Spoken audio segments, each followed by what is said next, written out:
ఏపీలోని గుంటూరు, పల్నాడు జిల్లాల సరిహద్దుల్లోని బోయపాలెం వద్ద జాతీయ రహదారిపై జరిగిన ఘోర రోడ్డు ప్రమాదంలో ముగ్గురు సజీవ దహనమయ్యారు. 2 లారీలు బలంగా ఢీకొనడంతో మంటలు చెలరేగి 2 డ్రైవర్లు, క్లీనర్ మంటల్లో గుర్తుపట్టలేనంతగా కాలిపోయారు. దాదాపు 5 గంటల పాటు శ్రమించి మృతదేహాల్ని బయటకు తీశారు. పల్నాడు జిల్లా బోయపాలెం వద్ద ఈ తెల్లవారుజామున ఘోర రోడ్డు ప్రమాదం జరిగింది. 16వ నెంబర్ జాతీయ రహదారిపై బ్రేక్ డౌన్ కావడంతో ఓ లారీ ఆగిపోయింది.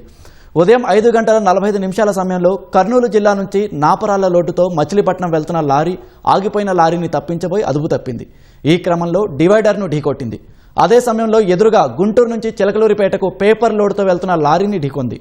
2 లారీలు బలంగా ఢీకొనడంతో వాటి ముందు భాగం నుజ్జు అయ్యాయి. 2 లారీల్లోని డ్రైవర్లు, క్లీనర్ అందులోనే చిక్కుకుపోయారు.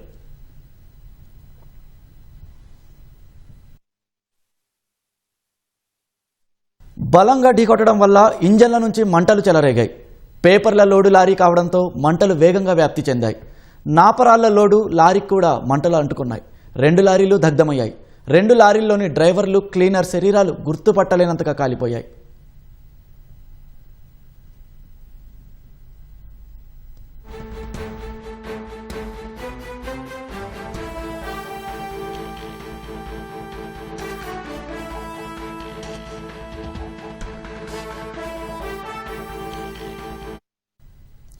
సమాచారం అందుకున్న పోలీసులు, అగ్నిమాపక సిబ్బంది ఘటనా స్థలానికి చేరుకొని మంటల్ని అదుపులోకి తెచ్చారు.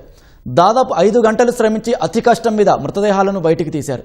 మృతుల బంధువులు ఘటనా స్థలానికి చేరుకొని కన్నీరు మున్నీరయ్యారు.